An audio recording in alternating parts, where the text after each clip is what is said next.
Hello students, welcome to our YouTube channel. आज से हम स्टार्ट करने वाले हैं हमारे NTUGC नेट का पेपर 1 और हम पेपर 1 की सभी यूनिट्स को ब्रीफली डेप्थ में स्टडी करने वाले हैं। और ये वीडियो है वो सभी UGC नेट एस्पिरेंट्स के लिए यूजफुल होने वाला है क्योंकि पेपर 1 सभी सब्जेक्ट्स में कॉमन है। तो हम स्टार्ट कर रहे हैं हमारे पेपर 1 की unit 9 people development and environment. तो हम देखते हैं इसका सिलेबस और इसके सिलेबस के अकॉर्डिंग ही हम टॉपिक वाइज जो है वो स्टडी करने वाले हैं। तो हमारा सिलेबस जो है उसका जो फर्स्ट टॉपिक है वो है millennium development and sustainable development goals. Okay, कुछ गोल्स डिसाइड किए गए हैं, वो गोल्स पढ़ने हैं हमें इस सिलेबस के अंदर। एंड सेकंड टॉपिक है हमारा human and environment interaction. Okay, कि ह्यूमन का एनवायरनमेंट के साथ जो इंटरेक्शन होता है यानी ह्यूमन एक्टिविटीज़ का एनवायरनमेंट पर क्या इम्पैक्ट पड़ता है। And third topic is environmental issues, यानी कि जैसे कि कौन कौन से एनवायरमेंट इश्यूज होते हैं। एयर पॉल्यूशन हो गया, water pollution, soil pollution, noise pollution, waste etcetera, ये सब जो है। और इन जो क्लाइमेट चेंज हो रहा है उस क्लाइमेट चेंज का क्या इम्पैक्ट पड़ रहा है। एंड जो पॉल्यूशंस हैं, पॉल्यूटेंट्स हैं, उनका ह्यूमन हेल्थ पर क्या इम्पैक्ट पड़ रहा है, क्या क्या डिजीज हो रही हैं इन पॉल्यूशन के कारण ह्यूमंस को। एंड नेक्स्ट टॉपिक है हमारा सिलेबस में नेचुरल एंड एनर्जी रिसोर्सेज, जैसे कि सोलर एनर्जी हो गया, विंड एनर्जी है, hydro energy, geothermal, biomass, nuclear and forest. Okay, next topic is natural hazards and disasters, यानी कि बहुत सारे नेचुरल हजार्ड्स होते हैं जैसे कि अर्थक्वेक्स हो गया, साइक्लोन हो गया, फ्लड्स हो गया। एंड नेक्स्ट टॉपिक है इसमें एनवायरमेंट प्रोटेक्शन एक्ट 1986 जो बनाया गया है हमारे एनवायरमेंट को प्रोटेक्ट करने के लिए। जो नेशनल एक्शन प्लान्स हैं, क्लाइमेट चेंज के ऊपर एक्शन प्लान्स बनाए गए हैं, इंटरनेशनल एग्रीमेंट्स, ट्रीटीज़ की गई हैं, जैसे कि बहुत सारे हमारे एनवायरनमेंट को प्रोटेक्ट करने के लिए इंटरनेशनल ट्रीटीज़ की गई हैं, यानी कि प्रोटोकॉल्स बनाए गए हैं, रूल्स बनाए गए हैं। जैसे कि उन प्रोटोकॉल्स को हमें इसमें रीड आउट करना होगा। वो प्रोटोकॉल्स हैं मॉनिट्रियल प्रोटोकॉल, रियो समिट है, बायोडाइवर्सिटी के लिए जो प्रोटोकॉल बनाया गया है, Kyoto protocol, Paris agreement, international solar alliance, ये सारे कुछ प्रोटोकॉल्स हैं जिनका यूज़ हमें करना है, जिन्हें हमें रीड आउट करना है इसके अंदर। तो फर्स्ट ऑफ ऑल हमें पढ़ना होगा कि what is meaning of environment, कि एनवायरनमेंट क्या होता है, हमें ये समझना होगा। तो आप सभी लोग जानते हो कि हमारे आसपास का जो एटमॉस्फेयर है वो क्या है, एनवायरनमेंट, और वो किससे बना है, land, air and water. Okay, तो जहाँ हम सब लोग रहते हैं, जैसे कि ह्यूमंस रहते हैं, एनिमल्स हैं, प्लांट्स हैं, एक्सेट्रा, इज कॉल्ड एनवायरनमेंट, उसे क्या कहते हैं, एनवायरनमेंट। और ये जो हमारा चैप्टर है उसका फोकस जो है वो है एनवायरनमेंट और डेवलपमेंट। ये जो दो टर्म्स हैं एनवायरनमेंट एंड डेवलपमेंट, इस पर ही इसका फोकस है।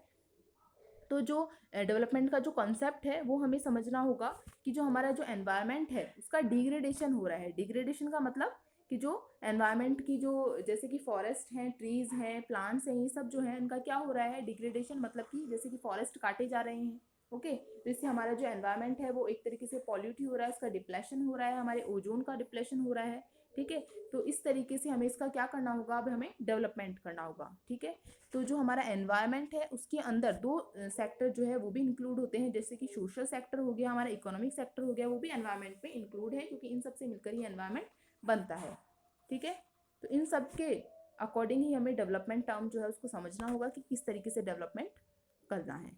ठीक है, तो हमारा जो फर्स्ट गोल है, हमारा जो फर्स्ट टॉपिक है उस पर आते हैं हमारे सिलेबस के, वो है millennium development goals. Okay, MDGs।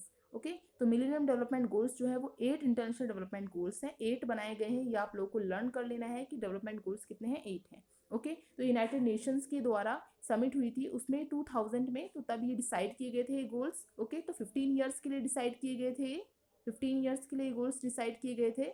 And यानी कि 2015 तक के लिए इनको अचीव करना था, 2015 तक। ओके, 2000 में बनाए थे और 2015 तक इनको अचीव करना था। तो अब ये पूरे मतलब कि इनका टाइम पीरियड खत्म हो चुका है।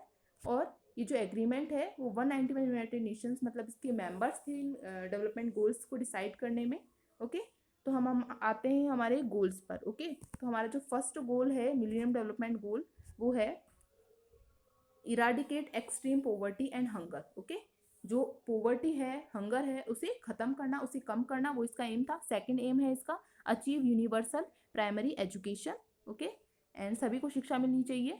And third is promote gender equality and empower woman, woman को एम्पावर करना, जेंडर इक्वलिटी रखना, रिड्यूस चाइल्ड मोर्टेलिटी।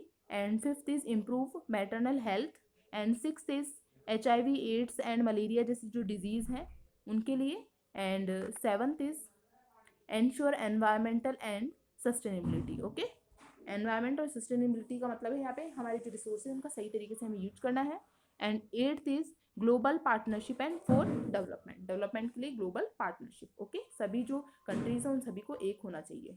ओके, तो ये 8 गोल्स हैं, वो आप लोगों को लर्न कर लेने हैं कि जो मिलेनियम डेवलपमेंट गोल्स है वो 8 हैं। ओके, एंड सेकंड टर्म थी हमारी सिलेबस में सस्टेनेबल डेवलपमेंट गोल्स। ओके, तो सबसे पहले आपको ये पता होना चाहिए कि सस्टेनेबल डेवलपमेंट होता क्या है। तो sustainable development is development that meets the needs of the present without compromising the ability of future generations to meet their own needs। तो सस्टेनेबल डेवलपमेंट का मतलब ये है यहाँ पर कि हमें हमारे जो नेचुरल रिसोर्सेज हैं उसका इस तरीके से यूज़ करना है कि वो ख़त्म ना हो जाए, हमें फ्यूचर जनरेशन के लिए भी कुछ ना कुछ बचा के रखना है। यानी कि फ्यूचर जनरेशन जो है वो भी सही तरीके से रिसोर्सेज का यूज़ कर पाए, उन्हें कोई कंप्रोमाइज़ नहीं करना पड़े। ओके, उनके लिए भी बचा के रखना है। तो आपको ये टर्म जो है उसकी फुल फॉर्म याद रखनी पड़ेगी, UNCED। Okay, the United Nations conference on environment and development. उसने ये डिसाइड किया था, सस्टेनेबल डेवलपमेंट का जो कॉन्सेप्ट है वो डिफाइन किया था। ओके, तो सस्टेनेबल डेवलपमेंट क्या होता है आप लोगों को समझ में आ गया होगा कि फ्यूचर की जनरेशन है उसको भी कंप्रोमाइज़ नहीं करना, उसको भी सही तरीके से रिसोर्सेज का यूज़ करने देना है। ओके, तो सस्टेनेबल डेवलपमेंट गोल्स जो हैं वो 17 ग्लोबल गोल्स हैं, 17 हैं, जैसे कि मिलेनियम डेवलपमेंट गोल्स जो हैं वो 8 थे, ये हैं 17। ओके, तो ये है 2015 में सेट किए गए थे। जैसे ही मिलियन डेवलपमेंट का टाइम पीरियड खत्म हुआ उसके बाद सस्टेनेबल डेवलपमेंट गोल्स सेट कर दिए गए 2015 के अंदर। ओके, और अचीव करना है इनको 2030 तक। ओके, इसका एम है कि हमें सस्टेनेबल डेवलपमेंट गोल्स को 2030 तक अचीव करना होगा। ओके, तो ये कितने हैं, 17 गोल्स हैं। ओके, हम इन गोल्स पर आते हैं। आप लोग को ये याद रखना होगा कि कितने गोल्स हैं, 17 हैं। ओके, तो फर्स्ट है no poverty, second is zero hunger, good health and well being, quality education, अच्छी क्वालिटी की एजुकेशन मिलनी चाहिए, gender education, gender equality sorry, की जो समानता होनी चाहिए। And next is clean water and sanitation, affordable and clean energy, decent work and economic growth. And next is industry innovation and infrastructure, reducing inequality, असमानता उनको ख़त्म करना। And next is sustainable cities and communities, responsible consumption and production, climate action, life below water, life on land, peace and justice and strong institutions, partnership for the goals। Okay, तो ये सारे जो हैं हमारे 17 सस्टेनेबल डेवलपमेंट गोल्स हैं कुछ। ठीक है, तो आई होप आप लोगों को समझ में आया होगा कि मिलेनियम डेवलपमेंट गोल्स क्या होते हैं एंड सस्टेनेबल डेवलपमेंट गोल्स क्या होते हैं और ये कितने हैं। Okay, so thank you so much, please like and subscribe our channel.